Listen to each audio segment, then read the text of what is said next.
오늘 이제 백종원 전도사님이 약속을 지키시는 하나님이라고 하는 그런 주제로 설교해 주시겠는데, 우리 백종원 전도사님은 여기 제가 4권의 책을 영어로, 그것도 Coping and Thriving with Bipolar Disorder 해서 양극성 장애를 극복하는 것, 번창하는 삶, 이런 것들을 기독교 버전, 일반 버전으로 이렇게 냈고요. 그 다음에 그 전에 How to be a Driven Christian, 그 다음에 또 Face of a Bipolar Christian, 그 다음에 The Singing Love, Overcoming Hardship and Moving Forward, 이렇게 무려 4권이나 책을 냈어요. 대단하지 않아요? 정말 대단하죠. 또 5번째 책을 지금 준비하고 있는데, 자, 우리 백종원 전도사님의 이제 설교를 듣도록 하겠습니다. 기도하겠습니다. 주님, 이 시간 함께 모여 예배드리게 하심을 감사드립니다. 우리가 겪고 있는 모든 상황을 이해하시는 하나님, 은혜를 베풀어 주시옵소서. 날마다 사는 동안 주님의 자비와 은총을 통해 우리가 바르게 설 수 있도록 하옵소서. 우리의 고난과 아픔을 만져주사 영적 또는 육체적 회복을 허락하옵소서. 약속의 하나님, 성경 속에 나오는 언약들이 우리 삶에서 나타나게 하옵소서. 우리가 바르게 함과 온유를 실천함으로써 주님의 약속들의 열매를 맺도록 하옵소서.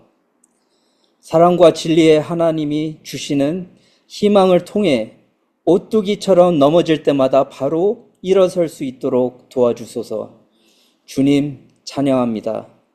경배합니다. 예수님 이름으로 기도드립니다. 아멘.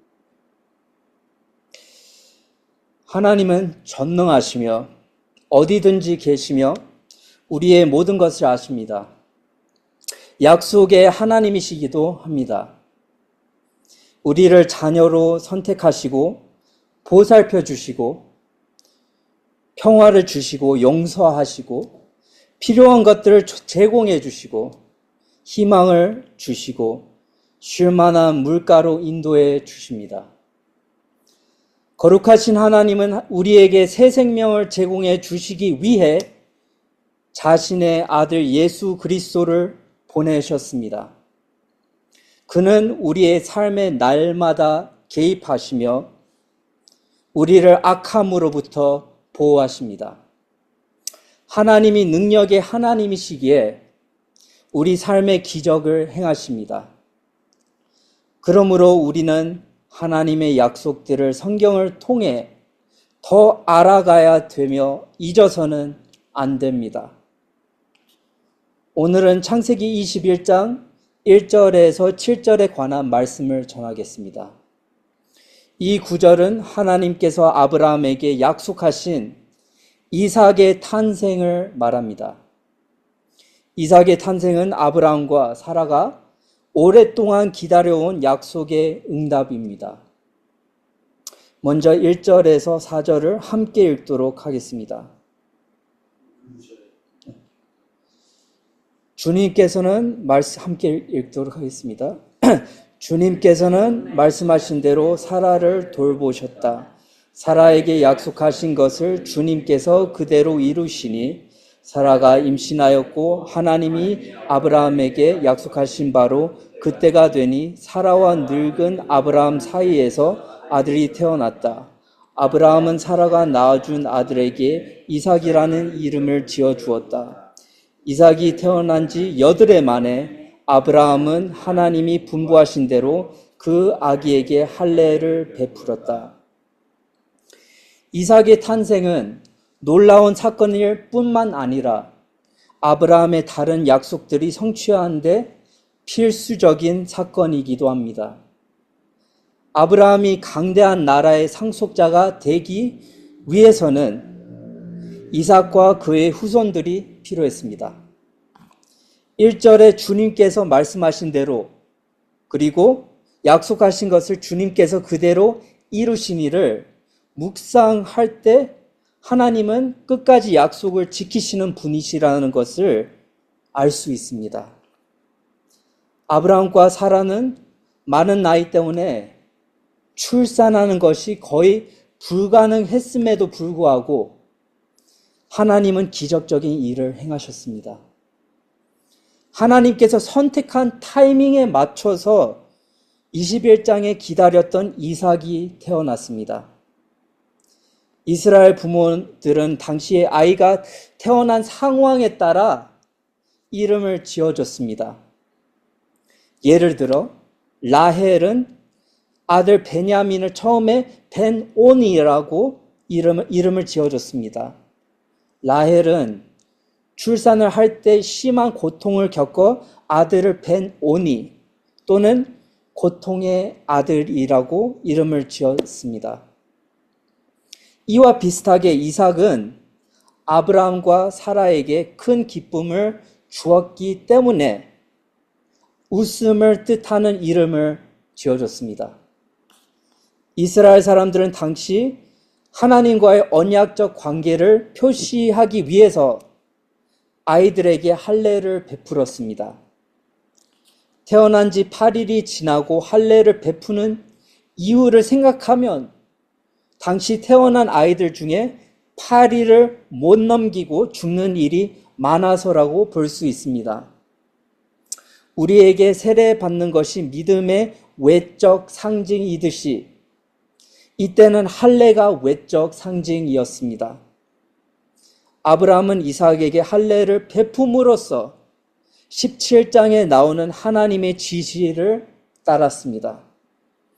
그는 순종하는 마음으로 아직 갓난 아이인 이삭에게 믿음의 외적 상징인 할례를 하였습니다. 5절에서 7절을 함께 읽도록 하겠습니다. 아브라함이 아들 이삭을 보았을 때 그의 나이는 100살이었다. 사라가 혼자서 말하였다.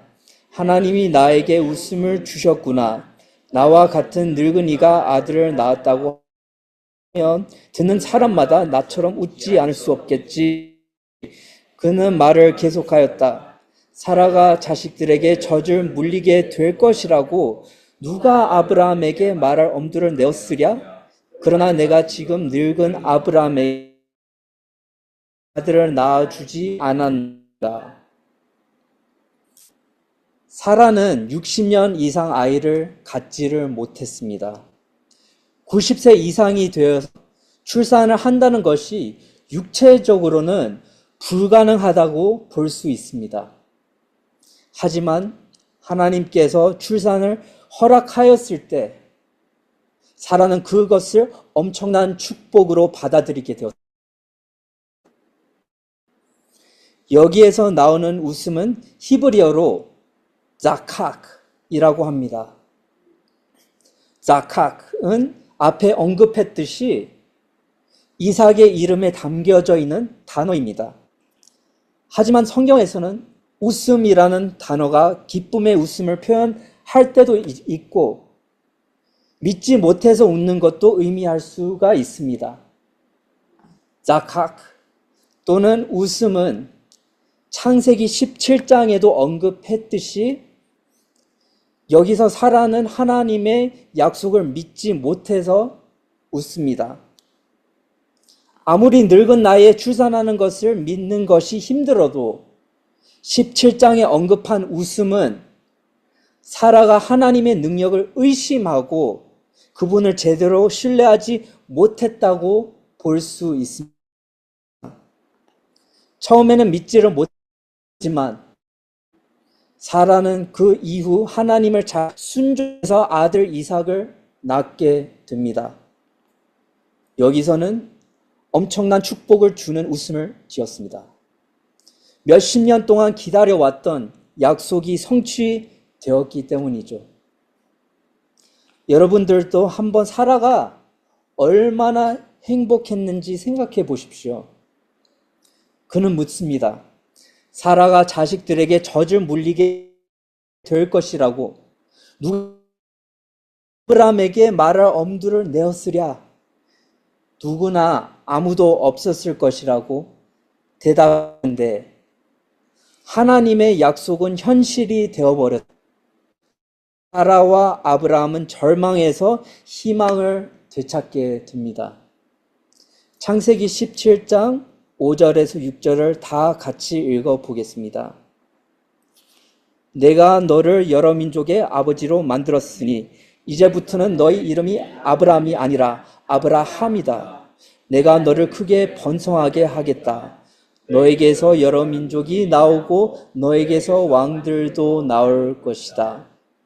아브라함은 이삭을 통해서 여러 민족의 아버지가 됩니다. 그뿐만 아니라 아브라함은 아들을 통해 번성하게 되고 그의 후손들 중에 왕들도 생깁니다. 처음에는 하나님께서 이삭의 출산에 대한 약속을 언급했을 때 아브라함과 사라는 그 말씀을 믿지를 못했습니다. 여러분들도 그럴 때가 있나요? 하나님 말씀 또는 기도에 대한 하나님의 응답이 잘 안 믿겨질 때가 있지 않나요? 아브라함과 사라의 첫 반응은 그랬지만 그들은 하나님을 계속 따르고 순종 결심했습니다. 그에 따라 아브라함이 100세가 될 때 사라는 자기에게 기쁨을 준 이삭을 낳게 되었습니다. 그들이 만약 하나님을 순종하지 않았더라면 그 기다리는 시기를 버티기가 매우 불안, 의심, 우울과 절망 속에 시간을 보냈을 것입니다. 하지만 하나님의 말씀과 지지를 잘 따름으로써 기다려야 했던 기간을 무사히 지나가고 이삭의 탄생을 축하할 수 있었습니다. 이삭은 다윗 왕과 예수님의 후손이 되었습니다. 하나님은 성경을 통해 우리에게 주시는 약속들이 있습니다. 빌립보서 4장 13절에서는 우리는 우리에게 능력을 주시는 예수님을 통해 모든 것을 할 수 있다고 합니다. 19절에는 그리스도 예수 안에 있는 영광으로 우리에게 필요한 것을 모두 채워주실 것이라고 합니다. 고린도전서 10장 13절에서는 하나님은 우리가 감당할 수 있는 능력 이상으로 시련을 겪는 것을 허락하지 않다고 하십니다. 요한복음 3장 16절에서는 무엇보다 더 중요한 약속이 나와 있습니다. 하나님께서 세상을 이처럼 사랑하셔서 외아들 예수님을 주셨으니 이는 그를 믿는 사람마다 멸망하지 않고 영생을 얻게 하려는 것이라고 약속하십니다. 우리가 이 약속들의 성취를 경험하기 위해서는 주야로 말씀을 묵상해야 합니다. 그렇게 하여야만 이 약속들에 가까이 갈 수 있습니다. 우리가 성경을 가까이 하지 않으면 이 희망적인 약속들을 놓칠 수밖에 없습니다. 성경 속에서 시간 보내야만 우리는 약속이 성취될 때까지 기다리는 시기를 잘 넘어갈 수 있습니다. 성경을 읽음으로써 의심, 불안과 절망 같은 부정적인 제거가 됩니다. 히브리서 6장 12절은 이렇게 나와 있습니다. 여러분은 게으른 사람이 되지 말고 믿음과 인내로 약속을 상속받는 사람들을 본받는 사람이 되어야 합니다. 다른 말로는 우리 신앙생활이 활성화되어야 되며 아브라함과 사라의 순종을 본받아야 됩니다.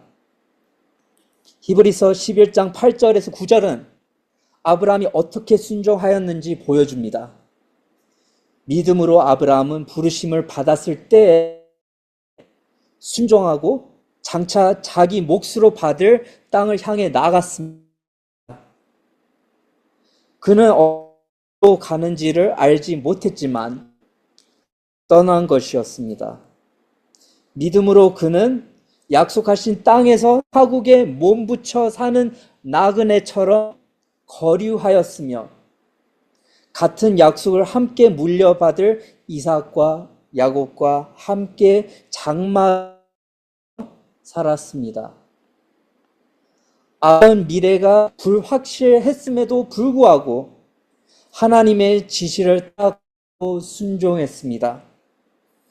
11절에는 믿음으로 사라는 나이가 지나서 수태할 수 없는 몸이었는데 나이가 임신할 능력을 얻었습니다. 그가 약속하신 분을 신실하신 분으로 생각했기 때문이 우리는 성경 말씀을 통해 성경 속 약속들이 이루어져 나가기를 올바르게 기다리는 법을 알게 됩니다. 이렇게 함으로써 불확실함 속에서 희망을 찾을 수 있습니다. 우리에게 이삭의 탄생보다 훨씬 더 기뻐할 기념일이 다가오고 있습니다. 그것은 바로 예수님의 재림입니다. 예수님의 재림을 통해 영생을 보낼 수 있기 때문이죠. 예수님은 아브라함과 이삭의 후손이며 성경에 있는 모든 약속들을 성취시키시는 분입니다. 예수님의 재림은 하나님의 약속 중 우리가 가장 봐야 만한 것이며 중요합니다.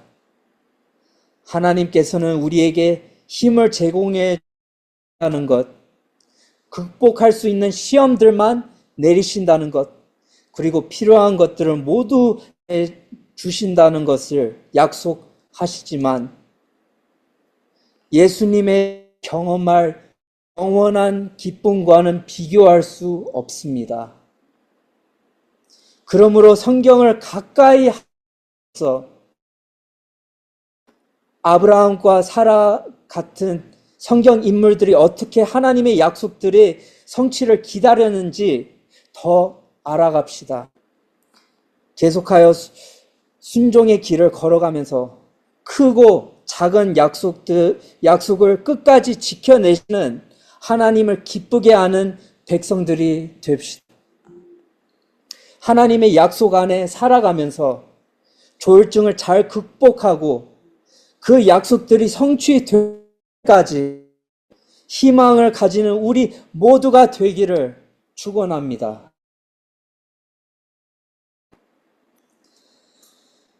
주님, 아브라함과 사라는 주님의 약속을 기다리면서 끝까지 순종하는 분들입니다.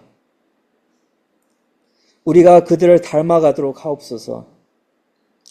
우리가 성경으로 주님의 수많은 약속에 대해서 배우며 희망을 주님의 말씀과 약속들은 소중합니다. 우리에게 기쁨의 근원이 되는 을 이겨낼 용기도 생기게 됩니다. 약속을 지키시는 주님, 아브라함과 사라에게 이삭의 탄생을 약속하셨듯이 우리의 육체적, 영적 회복 약속하여 주시옵소서. 미래가 캄캄할 때 이런 약속들이 빛이 되도록 하옵소서. 감사합니다, 주님. 사랑합니다. 예수님 이름으로 기도드립니다.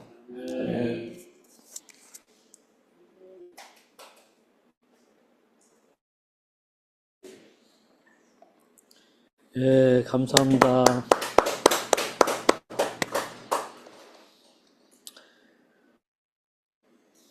우리 백중훈 전도사님의 삶을 보면 하나님께서 약속을 지키시는 하나님이신 것을 더 우리가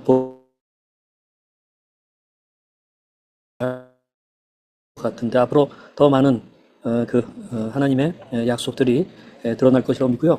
우리 아둘람을 통해서도 하나님께서 그런 일들을 이루어가고 계신다 하는 것들을 계속 발견하고 있습니다. 참 감사한데요. 우리 같이 기도할 것은 첫째, 하나님 정신장애로 인해 나와 가족의 삶이 더욱 황폐해지는 것, 그것을 이제 끊어주세요 하고 우리가 믿음으로 예수 그리스도의 보혈을 의지하고 성령의 능력으로 하고 우리 같이 기도했으면 좋겠고요. 또 회복과 치유의 여정을 잘 가게 도와주소서. 우리 같이 한마음 목소리로 원합니다. 같이 기도하겠습니다. 우리 첫 번째 기도 제목 보면서 또 같이 기도했으면 좋겠어요. 하나님, 내 자녀나 가족을 향하신 하나님의 약속을 우리가 붙잡고 나아가게 하소서. 우리 크리스찬이라고 하는 것은 하나님의 언약의 그 백성이라고 하는 뜻입니다. 그 언약 속에서 우리를 부르신 겁니다. 그렇기 때문에 우리를 통하여서 하나님의 뜻을 성취하고자 하시는 그러한 약속.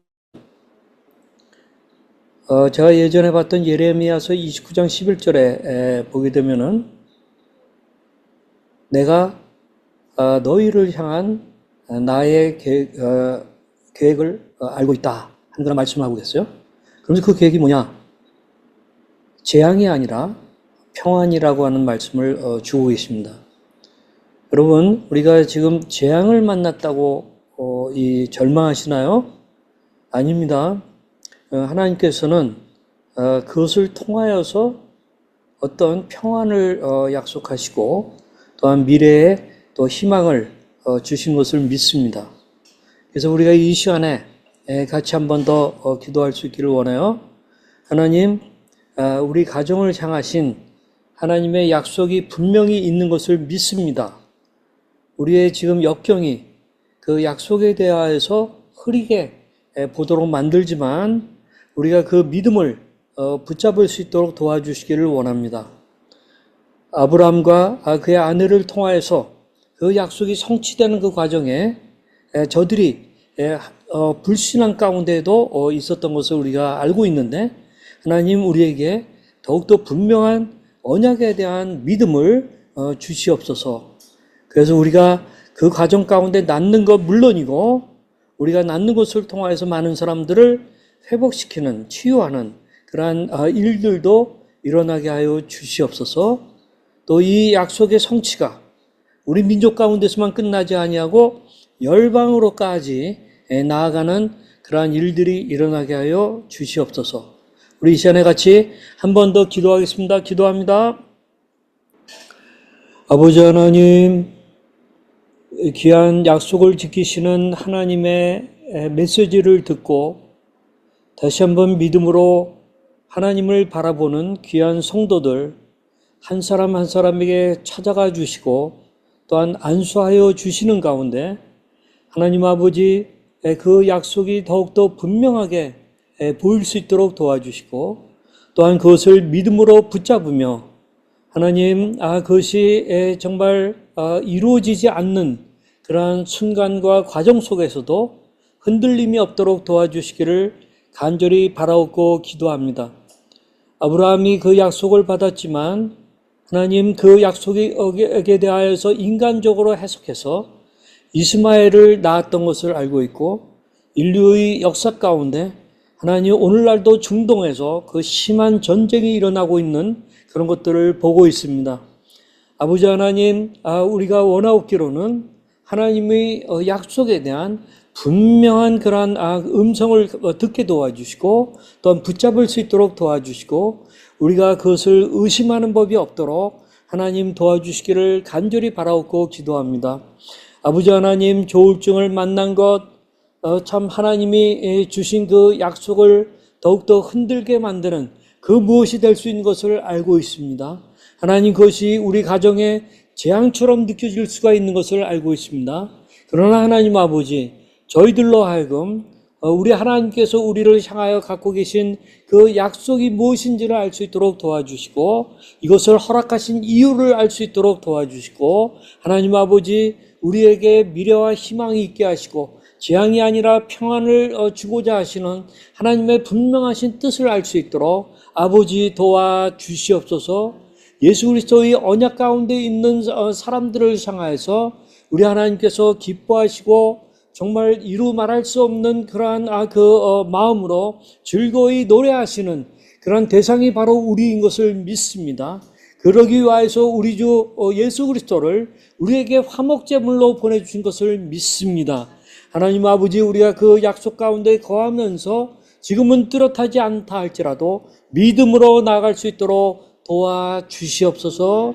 그러한 가운데 우리 주변에 있는 귀한 분들 한 분 한 분의 삶 속에 회복이 일어나는 것을 보게 하여 주시옵소서. 저들에게 간증이 터지는 것을 보게 하여 주시옵소서. 또한 저들을 통하여서 같이 아팠던 사람들이 하나님 아버지 몰려드는 일들이 일어나게 도우시고 생명을 낳는 역사들이 일어날 수 있도록 하나님 도와주시기를 간절히 바라옵고 기도합니다. 우리 주 예수 그리스도의 이름으로 기도하였습니다. 아멘.